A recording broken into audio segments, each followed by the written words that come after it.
Assalamualaikum warahmatullahi wabarakatuh. Oke guys, kali ini akan kami menceritakan kisahnya atau riwayat hidupnya Sunan Cendana Kawanyar. Beliau adalah Syekh Zainal Abidin bin Syekh Khatib bin Sunan Derajat bin Sunan Ampel. Sedangkan dari jalur ibu adalah Syekh Zainal Abidin bin Nyai Gede Gedaton binti Syekh Panembanan Kulon bin Sunan Giri. Sejak kecil beliau sudah dididik dengan berbagai ilmu agama di pesantren Giri Gresik. Kecerdasan dan semangatnya yang luar biasa dalam menuntut ilmu menjadikan beliau sebagai seorang alim yang menguasai berbagai ilmu agama. Sebagaimana kebanyakan santri-santri yang lain, di samping belajar ilmu agama, beliau juga belajar ilmu bela diri dan kanuragan, sehingga beliau menjadi seorang yang sakti mandraguna, dikdaya dan menguasai ilmu peperangan dengan sangat baik. Kemampuan bela diri dan ilmu peperangan ini membuat beliau dipercaya oleh pihak kerajaan sebagai salah satu pemimpin satuan tentara dan dikirim ke Belambangan untuk menumpas pemberontak di sana. Sepulangnya dari Belambangan di daerah Besuki, beliau memisahkan diri dari rombongan tentara kerajaan karena bermaksud untuk menemui pamannya di Pulau Madura. Tetapi untuk menyeberang ke Madura, beliau mengalami kesulitan karena tidak adanya perahu yang bisa dinaikinya. Setelah berhari-hari menunggu perahu yang tak kunjung ada itu, tiba-tiba muncullah seekor ikan paus putih, bahasa Madura mondung, di bibir pantai. Tanpa berpikir panjang, beliau segera naik ke punggung ikan tersebut dan tanpa komando ikan paus itu segera meluncur ke laut lepas. Sampai tiba di pantai Pulau Madura, tentu saja beliau sangat gembira telah diantar oleh ikan paus tersebut dan berkata, "Ikan paus, sungguh besar bantuanmu kepadaku. Saya merasa berhutang budi kepadamu." Tanpa disangka, tiba-tiba ikan paus itu menjawab, "Sebenarnya saya senantiasa ingin membantu manusia, tetapi mereka tidak mau mengerti. Bahkan mereka memburu dan memakan dagingku." Mendengar perkataan ikan paus itu, Syekh Zainal Abidin berkata dengan terharu, "Saya berjanji bahwa saya dan anak keturunan saya sampai kapanpun tidak akan memakan dagingmu dan keturunanmu. Kalau sampai ada anak keturunanku memakan dagingmu dan keturunanmu, semoga dikenai penyakit kulit." Dari daerah pantai, beliau harus berjalan kaki, menembus semak belukar dan hutan belantara, naik turun gunung, sehingga akhirnya sampai di kediaman sang paman. Setelah beberapa waktu lamanya berada di rumah sang paman dan menyampaikan maksud dan tujuan kedatangannya, beliau segera memohon diri pulang kembali ke Jawa karena tugas kerajaan menunggunya. Sepulangnya ke kerajaan, beliau mendapat tugas berat untuk menumpas pemberontakan di daerah Kertosono yang selama ini sulit ditaklukkan oleh tentara kerajaan. Di bawah kepemimpinan beliau inilah kemudian Kertosono bisa ditaklukkan dan beliau diberi gelar Senopati Pronojoyo. Berdakwah di Madura, sebagaimana santri-santri yang lain di pesantren Giri, jiwa dakwah sudah tertanam kuat di hati dan jiwa Syekh Zainal Abidin, sehingga beliau kemudian berdakwah sampai ke Pulau Madura. Hijrahnya beliau ke Madura ini juga disebabkan kekejaman Raja Mataram yang bernama Amangkurat I yang banyak membunuh para ulama karena dianggap mengancam kekuasaannya. Apalagi setelah digantikan putranya yang bernama Amangkurat II yang dengan kekejamannya menghancurkan pesantren Giri Kedaton dengan dibantu oleh pasukan kompeni Belanda. Syekh Zainal Abidin segera menuju Madura dan langsung menemui Raja Arosbaya bernama Raja Takraningrat Tentu saja sang raja sangat gembira sekali mendapat kunjungan dari beliau yang dikenal alim dan sakti mandraguna ini. Apalagi setelah Syekh Zainal Abidin mengutarakan keinginannya untuk menetap dan berdakwah di daerah kekuasaannya. Sang raja kemudian mempersilakan Syekh Zainal Abidin untuk mencari sendiri tempat yang dianggap nyaman untuk ditempati.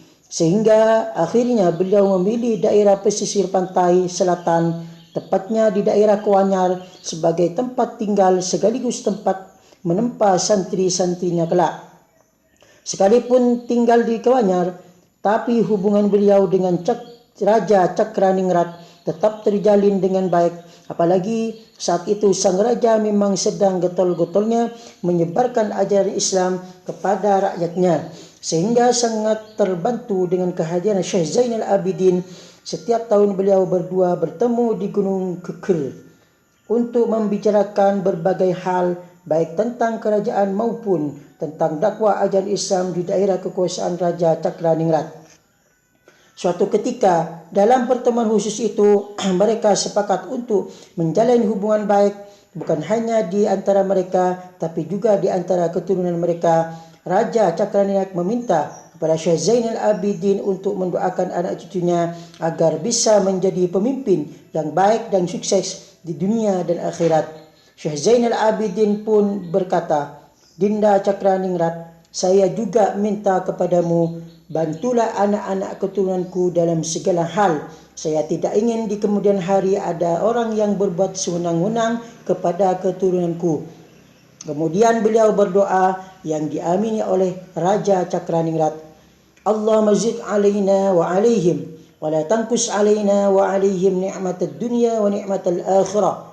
Allahumma antal awwalu falaysa qabluka syai'un wa antal akhiru falaysa ba'daka syai'un wa anta ala kulli syai'in qadir.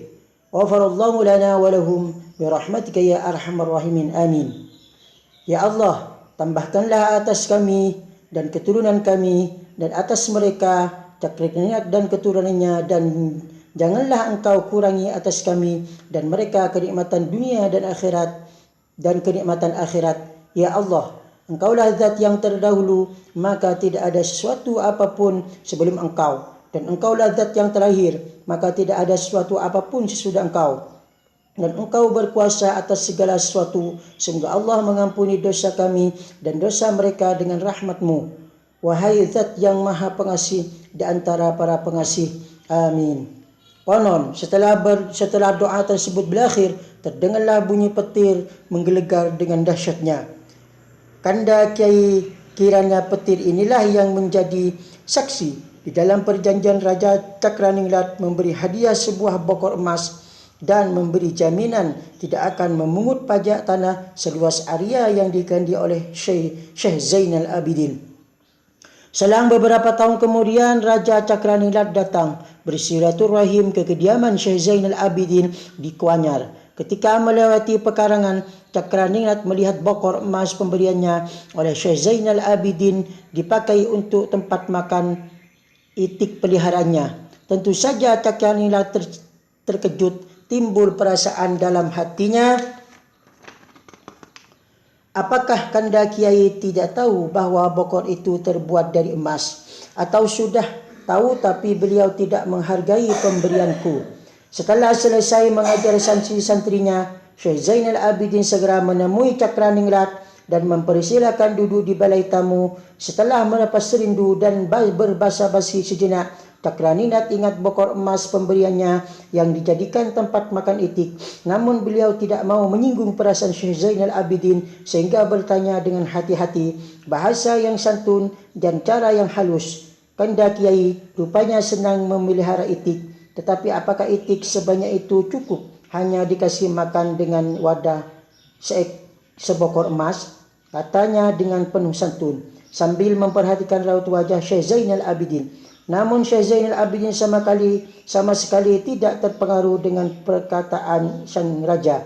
Beliau hanya menjawab, "Ya, begitulah itik, makan saja terus. Seandainya saya beri makanan sebokor emas itu lagi, mereka tidak akan kenyang-kenyang." Mendengar jawaban itu, Cakranayak berhenti bahawa Syekh Zainal Abidin tidak menyukai kemewahan dunia, baik emas, permata maupun kemewahan dunia lainnya, sehingga bokor emas pun dianggap sama dengan wadah-wadah lainnya. Julukan Sunan Cendana.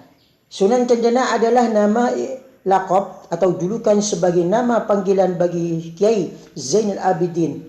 Konon, menurut kisahnya, beliau pernah bertapa di bawah pohon cendana. Oleh karenanya beliau dipanggil dengan nama Sunan Cendana. Di dalam hikayat lain dikisahkan bahawa beliau memiliki sebuah tongkat yang terbuat dari kayu cendana. Kemana saja beliau pergi, tongkat itu selalu dibawanya. Di mana ada Kiai Zainal Abidin, di situ ada tongkat kayu cendana. Sehingga akhirnya masyarakat memanggil beliau dengan panggilan semacam itu. Atau mungkin juga di halaman rumah beliau tumbuh sebatang pohon kayu cendana, sebagaimana halnya pada Kiai Rantok. Karena di pekarangan beliau terdapat pohon angsana, maka oleh masyarakat beliau dipanggil dengan Kiai Angsana.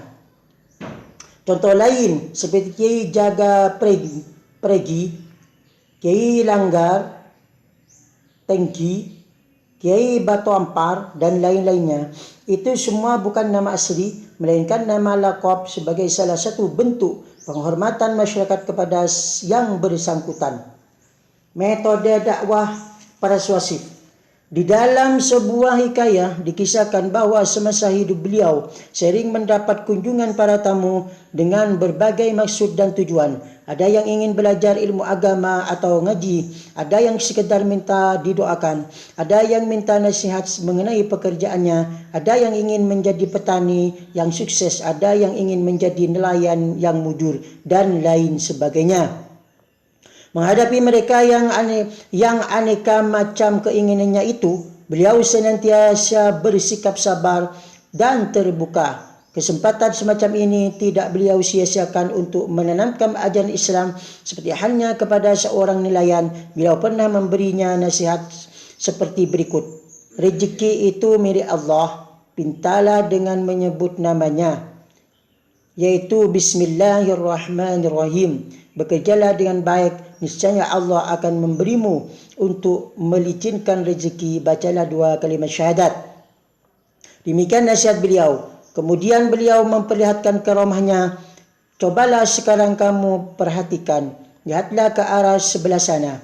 Beliau menunjuk ke arah satu arah dengan tongkatnya seraya membacakan 2 kalimat syahadat. Mereka tertegun keheranan ketika melihat seekor ikan yang lumayan besar menggelepar-gelepar di lantai. Melihat karamah yang beliau pertontonkan itu, mereka yang hadir merasa penasaran. Mereka minta agar segera diajarkan 2 kalimat syahadat. Dengan sabar permintaan mereka beliau layani satu persatu. Setelah mereka dapat membacanya, beliau minta jika nanti di lain hari hasil tangkapan ikannya menurun, supaya beliau diberitahu. Ternyata kemudian banyak di antara mereka yang datang kembali dan memberitahukan kalau hasil tangkapan ikannya menurun. Mungkin kalimat syahadatnya telah berkurang keampuhannya. Demikian perkiraan mereka. Selanjutnya beliau memberi saran agar bacaan yang mereka amalkan selama ini ditambah dengan amalan yang lain, yaitu dengan cara mengambil air wudhu terlebih dahulu sebelum berangkat kerja. Ternyata apabila nasihat beliau dipatuhi, usaha mereka selalu berhasil. Hal ini tiada lain kerana doa beliau jualah sebagai orang yang selalu taqarrub kepada Allah Subhanahu wa taala.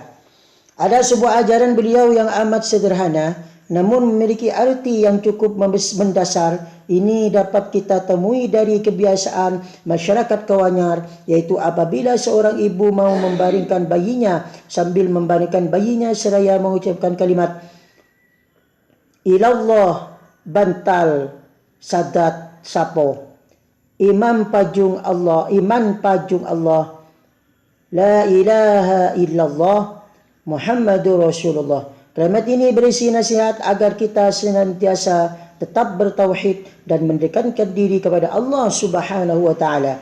Arti dan maksud yang terkandung di dalam rangkaian kalimat tersebut adalah sebagai berikut.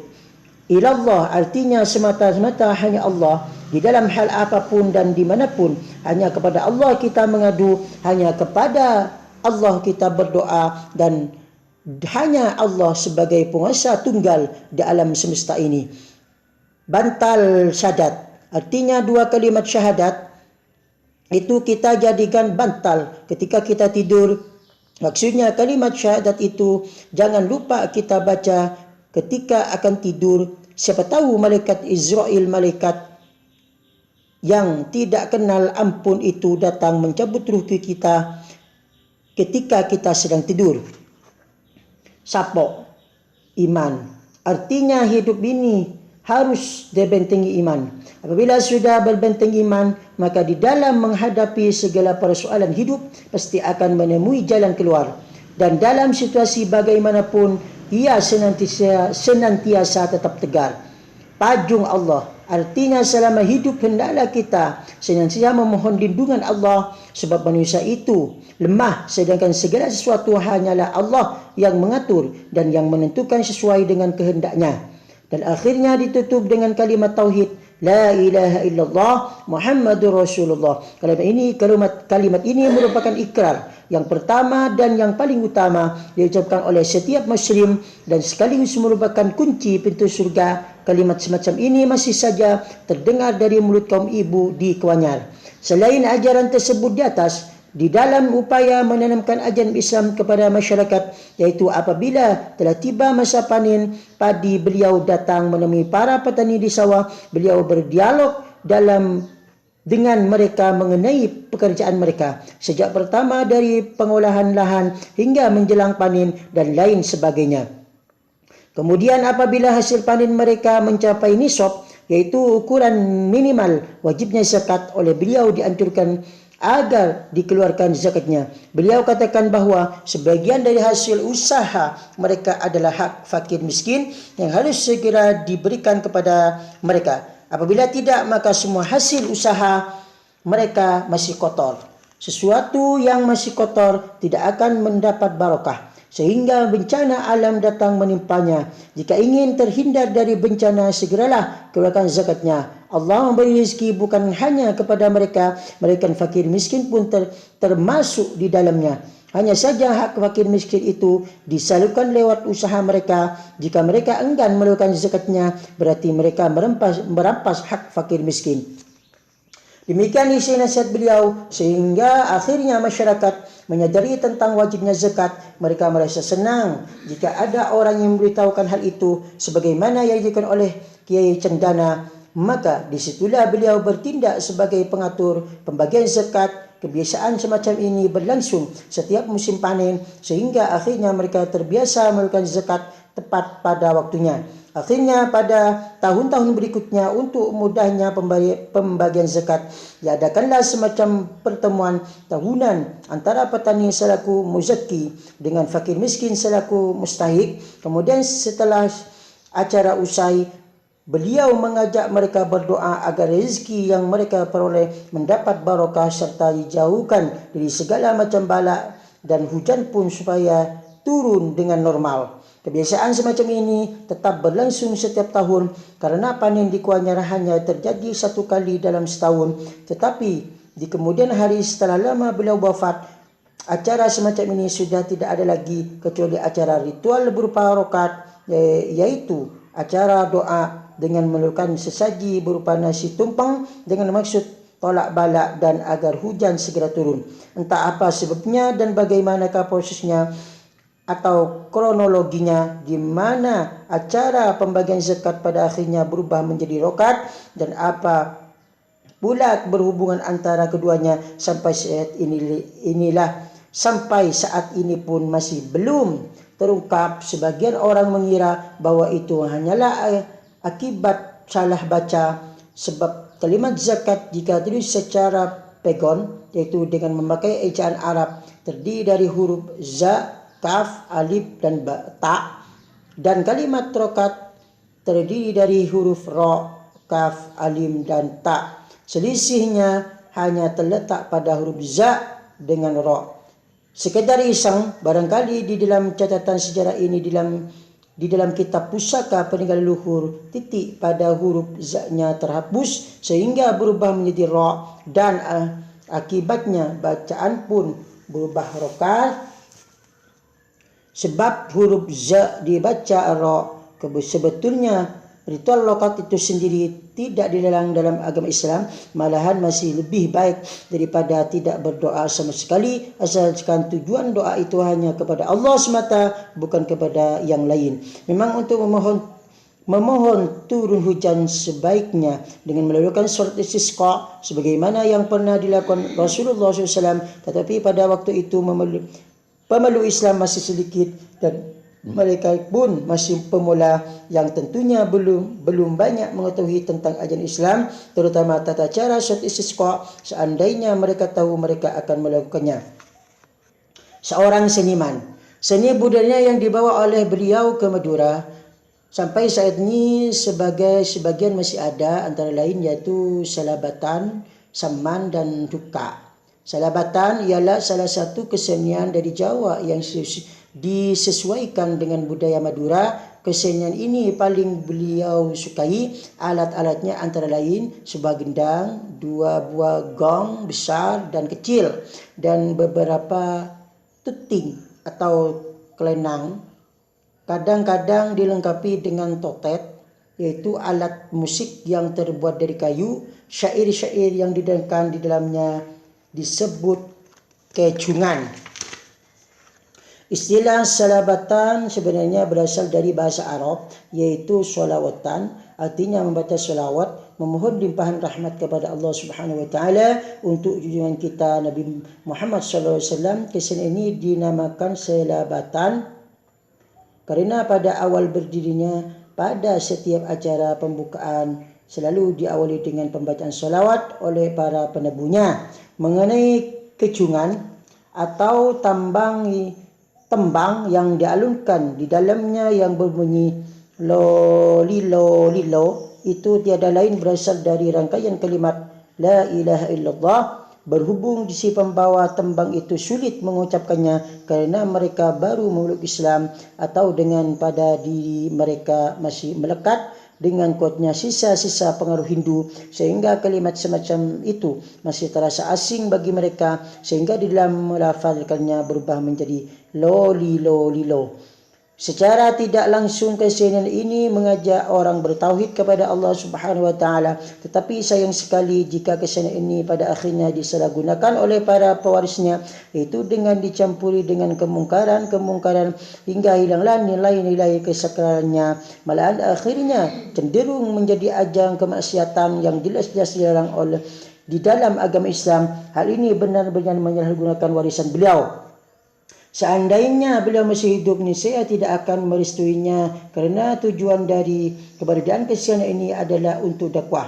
Mengenai saman, itu salah satu kesenian di Jawa yang bernafaskan Islam.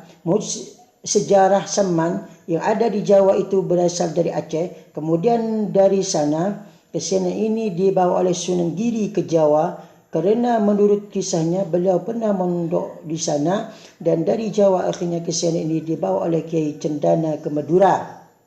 Kemudian dipadukan dengan budaya Madura sehingga bentuknya seperti apa yang kita saksikan pada saat ini. Zikir yang dilantunkan di dalamnya yaitu hillallahu hillallah, yang asalnya berbunyi illallahu illallahu.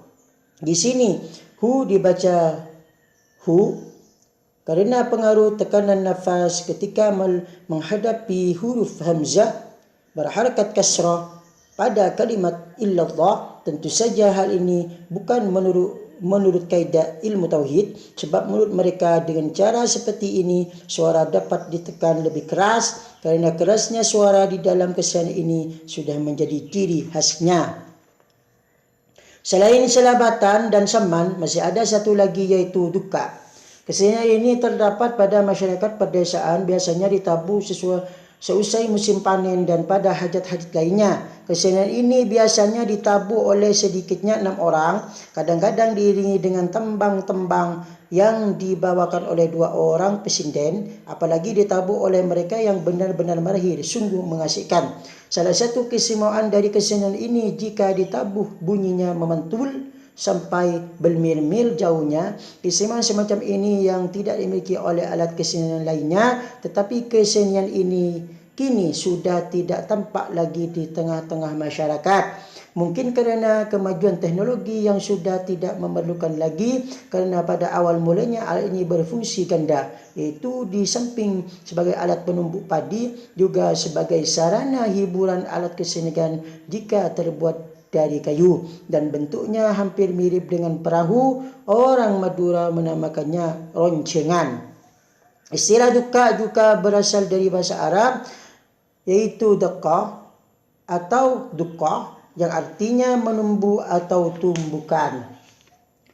Peninggalan Sunan Cendana. Sebagai wali Allah, seorang ulama besar dan seorang berdakwah yang luar biasa, sangat banyak peninggalan Sunan Cendana yang sebagian bisa disaksikan sampai saat ini. Namun di antara peninggalan-peninggalan beliau yang sangat fenomenal adalah sebagai berikut. 1. Tombak Seragura. Konon dahulu di desa Tebul pernah terjadi huru-hara dengan kemunculan seekor ular piton yang amat besar. Ular itu sering masuk ke kampung mencari mangsa. Tentu saja warga situ merasa resah dan takut karena selain jiwa mereka sendiri terancam, juga hewan ternak mereka merupakan makanan yang sangat empuk bagi si ular. Padahal peternak sapi dan kambing merupakan sumber kehidupan bagi mereka, dan kambing merupakan sumber kehidupan bagi mereka. Jika keadaan seperti ini dibiarkan berlanjut, tentu saja hewan ternak yang ada di desa itu akan habis dimangsa si ular. Dan bila hendak hewan ternak di situ sudah habis, maka tidaklah mustahil mereka sendiri yang akan menjadi korban berikutnya. Ini merupakan ancaman yang serius di sini, dan disinilah yang membuat hati mereka resah. Hal ini harus diatasi sedini mungkin. Bermacam-macam usaha untuk membunuh ular itu, tetapi semuanya gagal. Maka akhirnya dengan melalui pemuka masyarakat, mereka melapor kepada pemerintah dan mereka minta agar pemerintah cepat bertindak. Tidak berapa lama kemudian permintaan mereka dikabulkan oleh pemerintah dengan mengirimkan bala bantuan berupa prajurit-prajurit pilihan. Setelah para prajurit itu tiba di lokasi di mana si ular itu bersarang, mereka segera mengambil tempat yang strategis. Setelah agak lama menunggu, akhirnya si ular keluar dari sarangnya. Tetapi ketika ular itu berada di hadapannya, tak seorang pun di antara mereka yang berani mendekat apalagi bertindak. Mereka merasa takut ketika melihat kehebatan si ular. Mereka merasa tidak sebanding walau jumlah mereka cukup besar, apalagi senjata yang mereka persiapkan hanyalah berupa tombak dan perisai seperti mau berperang layaknya. Tombak setajam apapun tidak akan dapat melukai si ular, apalagi membunuhnya. Karena merasa sudah tidak sanggup, akhirnya mereka meminta bantuan Kiai Cendana. Setelah tiba di Palengkian atau tempat Kiai tinggal Kiai Cendana, mereka segera menyampaikan maksudnya. Kiai Cendana tidak segera menyanggupinya, hanya saja beliau minta agar semua prajurit meninggalkan tempat. Kemudian beliau mendatangi tempat yang tidak begitu jauh dari sarang ular itu. Di situ beliau bermunajat kepada Allah Subhanahu wa taala. Selesai bermunajat, beliau melangkah mendekat sarang si ular. Tak lama kemudian terdengarlah suara mendesis yang menandakan kalau si ular akan keluar dari sarangnya.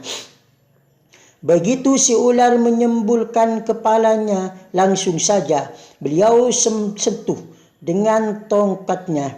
Sungguh heran, ular itu tidak bergerak, tidak berdaya dan lemas. Sentuhan berikutnya beliau arahkan kepada moncongnya, maka terbukalah mulut si ular. Begitu mulut itu ternganga, dengan sigapnya lidah ular itu beliau tangkap dan beliau potong dengan kerisnya hingga matilah si ular di mulut lubangnya sendiri.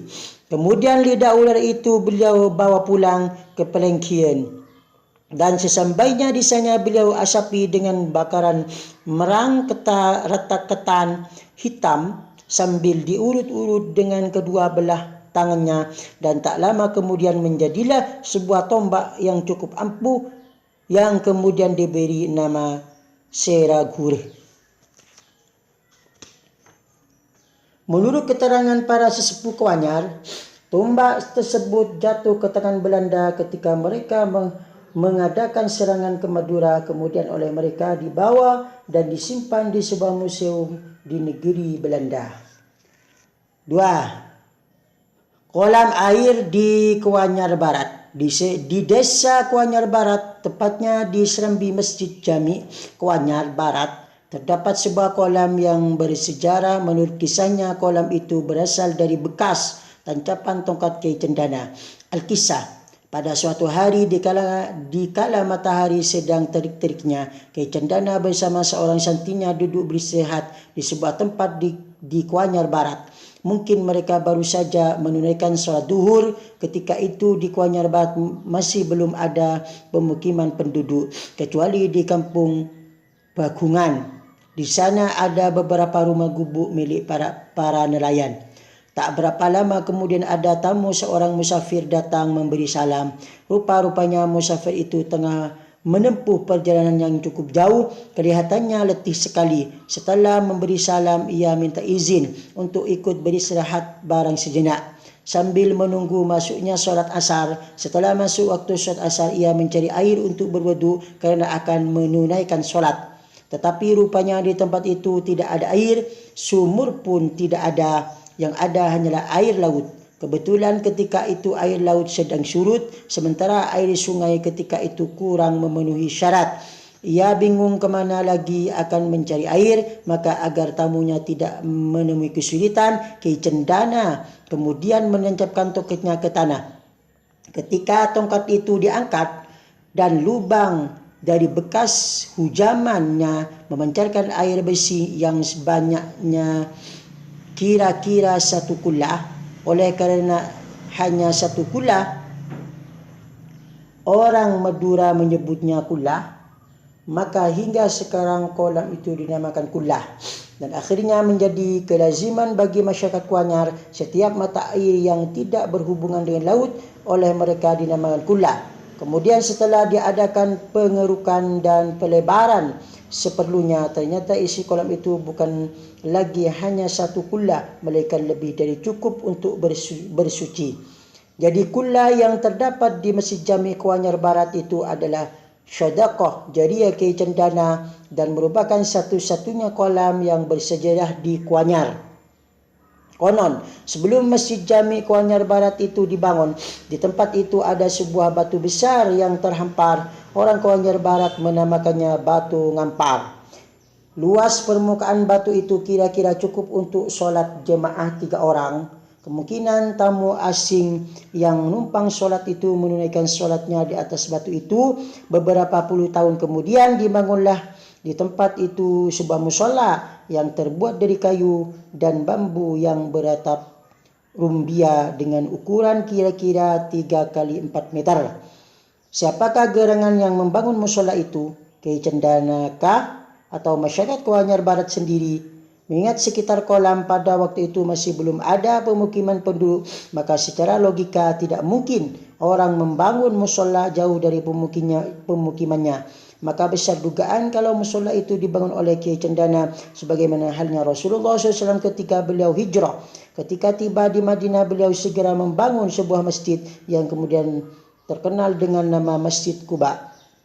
Hal ini akhirnya menjadi strategi para wali di Jawa apabila telah tiba pada tempat sasaran dakwah, masjid atau musola yang dibangun terlebih dahulu sebagai pos penyiaran agama dan tempat pembinaan umat. Strategi semacam ini ternyata dipraktikkan juga oleh Kiai Cendana. Beberapa puluh tahun kemudian setelah lama beliau wafat, dibangunlah oleh warga di situ sebuah masjid yang terdapat sebuah kolam. Oleh karenanya kolam tersebut oleh warga di situ dilestarikan dan dijaga kebersihannya. Beberapa puluh tahun kemudian setelah masjid itu diperluas, kolam tersebut bukan lagi ada di halaman masjid, melainkan ada di serambinya, dan batu yang terhampar di sebelah barat kolam itu kemungkinan terbenam di dasar masjid.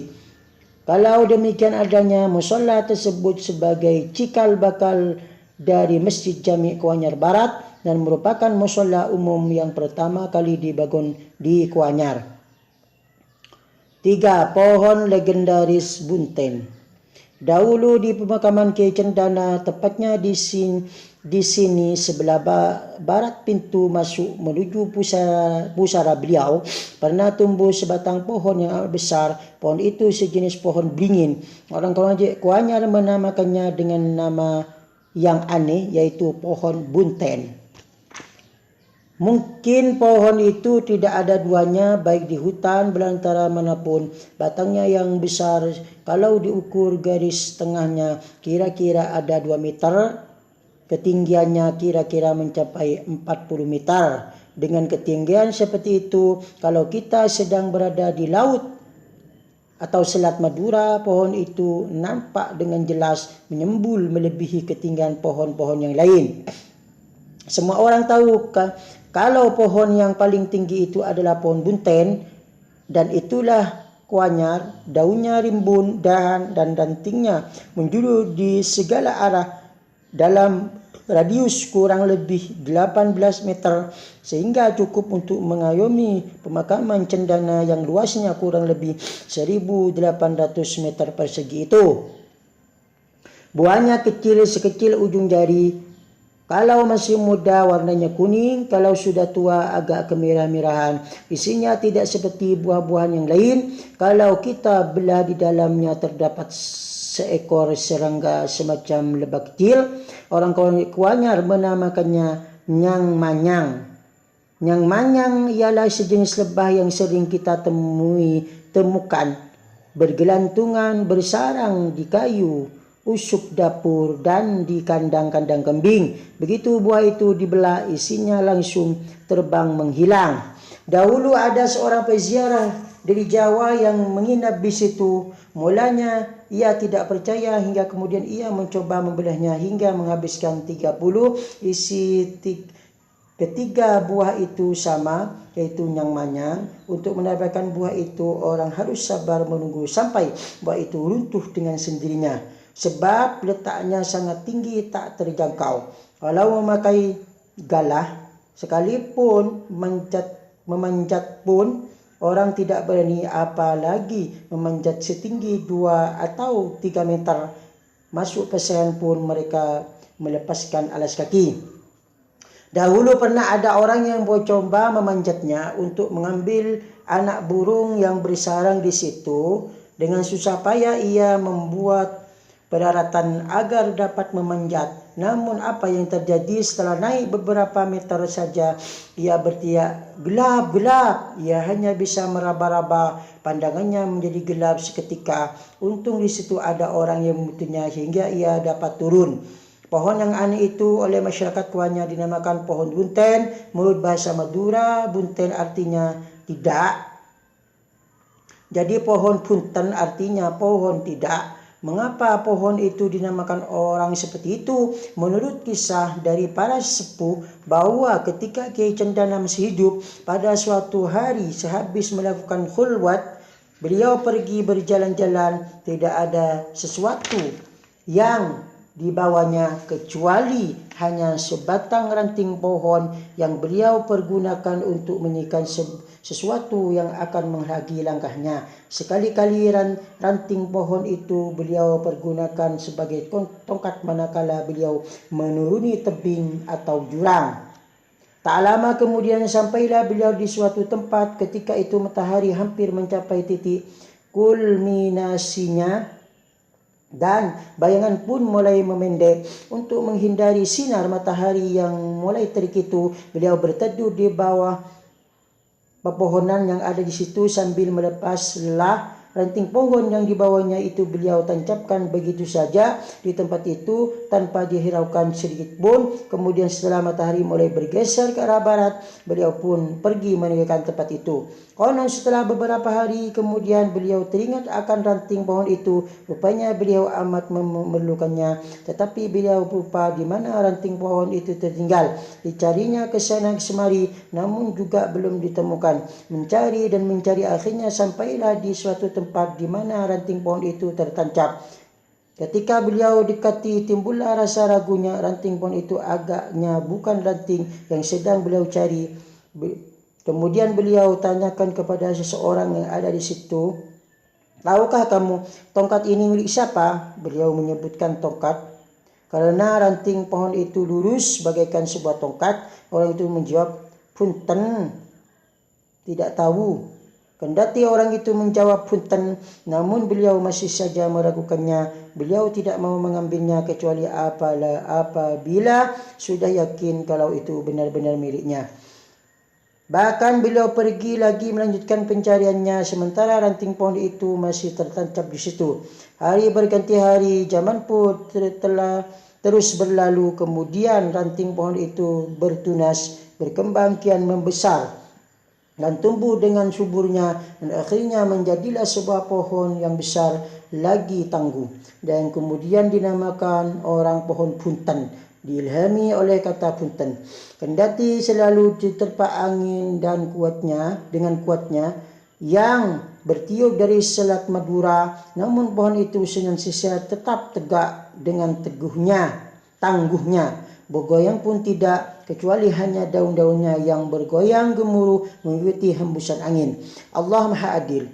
Pohon yang aneh itu dihuni oleh makhluk aneh pula, yaitu kera. Dikatakan aneh karena kera-kera itu tidak akan diketahui asal-usulnya.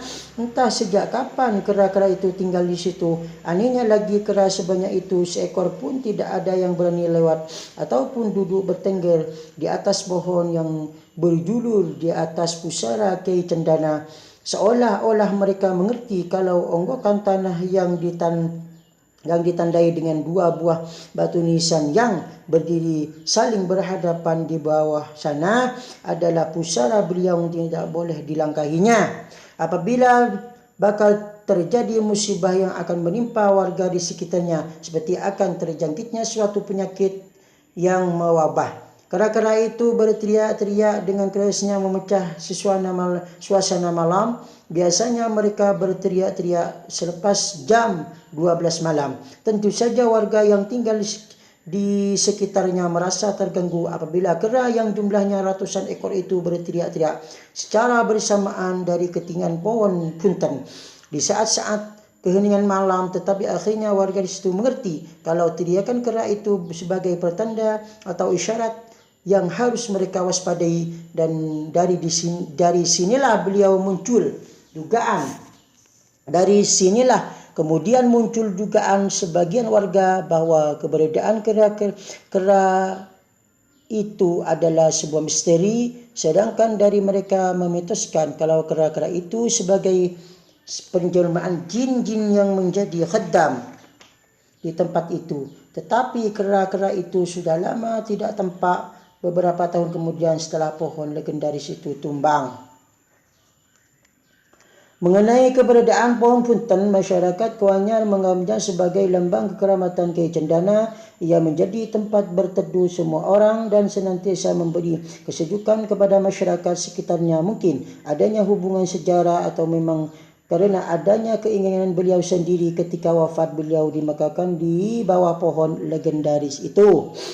Walaupun sudah lebih dari 3 abad lamanya pohon itu ditinggalkan pemiliknya, namun ia masih setia memayungi pusara pemiliknya. Selama 3 abad lebih ia bertahan dengan tangguhnya. Tetapi bagaimanapun juga sebagai makhluk yang bersifat fana, suatu ketika ia akan berakhir juga.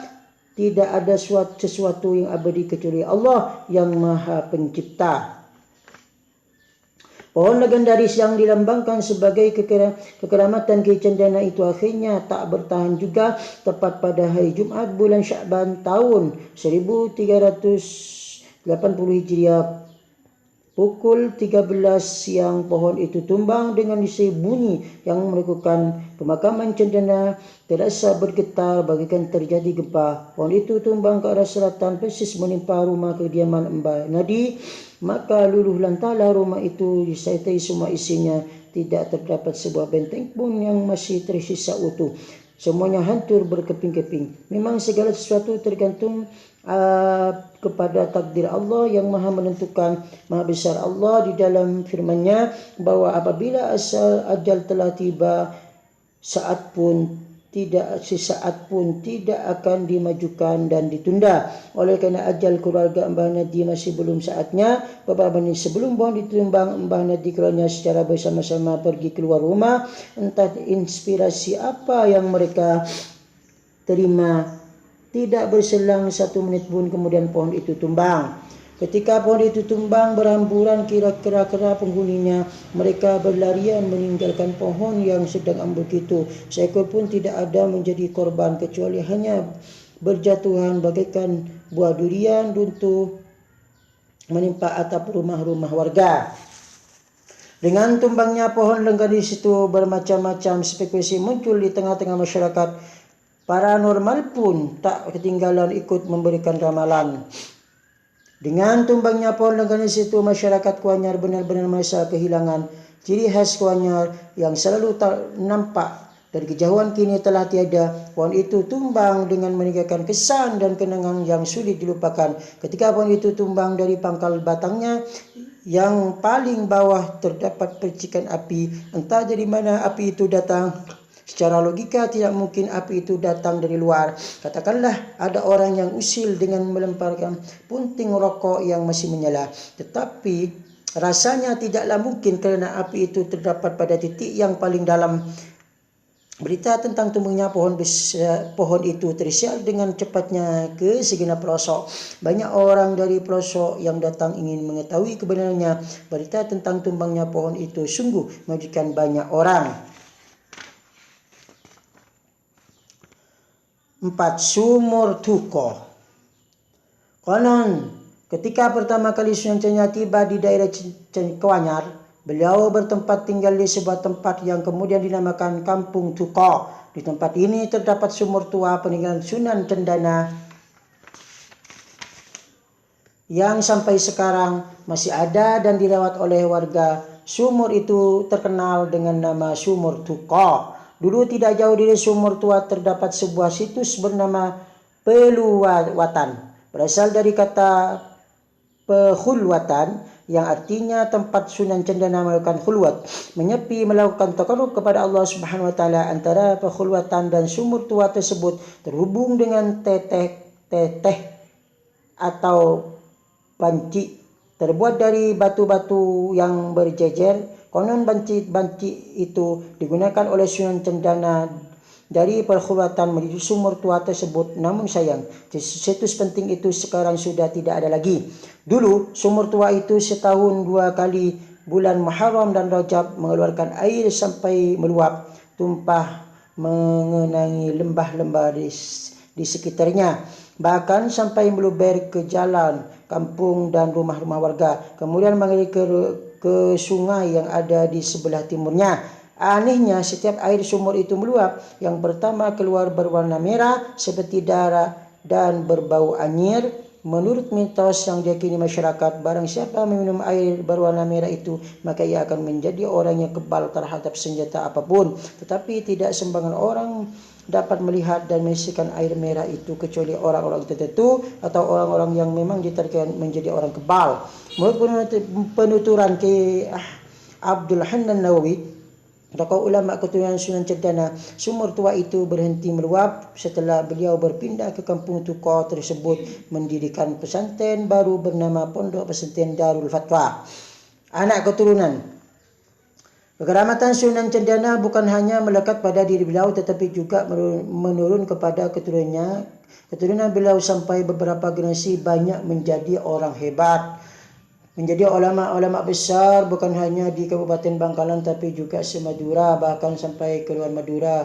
Banyak ulama besar setelah era beliau ketika diterusi ternyata keturunan Sunan Cendana. Menurut data silsilah ke Zainal Abidin, Sunan Cendana beristri 3. Pertama dari Kuanyar, kedua dari Labuan, ketiga dari Gresik. Dengan istri pertama beliau dikaruniai 3 orang putra putri, yaitu Nyai Yakub yang lebih dikenal dengan julukan Putra Manggala dimakamkan di Petapan, Nyai Kumala juga dimakamkan di Petapan, dan Nyai Nor dimakamkan di Ompen.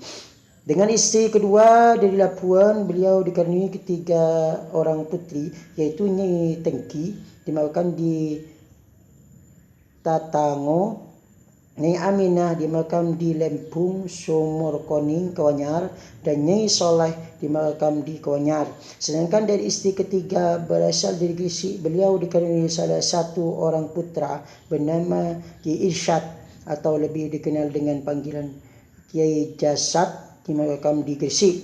Dari ketujuh putra putri tersebut, Sunan Cendana dikaruniai 27 orang cucu dengan perincian sebagai berikut. Kiai Yakub atau Putra Manggala berputra 4 orang, Nyai Kumala 1 orang, Nyai No 8 orang, Nyai Tengki 4 orang, Nyai Aminah 6 orang, Nyai Soleh 2 orang, dan Kiai Jasad 2 orang. Sebagian besar dari keturunan beliau itu kemudian menyebar di berbagai tempat. Sebagian membuat pedukuhan baru, membentuk masyarakat baru, meneruskan jiwa dakwah Kiai Cendana sehingga ajaran Islam menyebar di berbagai daerah. Sungguh betapa besar jasa beliau bagi perkembangan Islam, khususnya di Kabupaten Bangkalan dan beberapa bagian Pulau Jawa serta daerah-daerah yang lain. Minimal ada 3 jasa yang beliau tinggalkan sebelum wafat, yaitu sebagaimana sabda baginda Rasulullah SAW dalam sebuah hadis, "Idza mata ibnu Adam inqata amaluhu illa min 3, shadaqatin jariyatin aw ilmin yuntafa'u bihi aw waladin salih yad'u lah." Ketika anak Adam meninggal dunia, maka putus semua amalnya kecuali 3. Sedekah jariah, ilmu yang bermanfaat, dan anak soleh yang mendoakan orang tuanya. Kiai Cendana memiliki 3 hal di atas. Betapa banyak beliau membangun tempat ibadah, tidak terhitung jumlahnya orang yang mendapatkan ilmu dari beliau, baik santri-santri maupun masyarakat luas. Begitu banyak orang yang sholat, puasa, zakat, haji dan lain-lainnya setelah mendapat wejangan dari beliau. Kemudian pula beliau mempunyai putra putri dan keturunan yang solehah yang tiada henti mendoakan beliau di setiap saat dan setiap waktu. Demikianlah kisah cerita dari kisah Pujuk Cendana. Wassalamualaikum warahmatullahi wabarakatuh.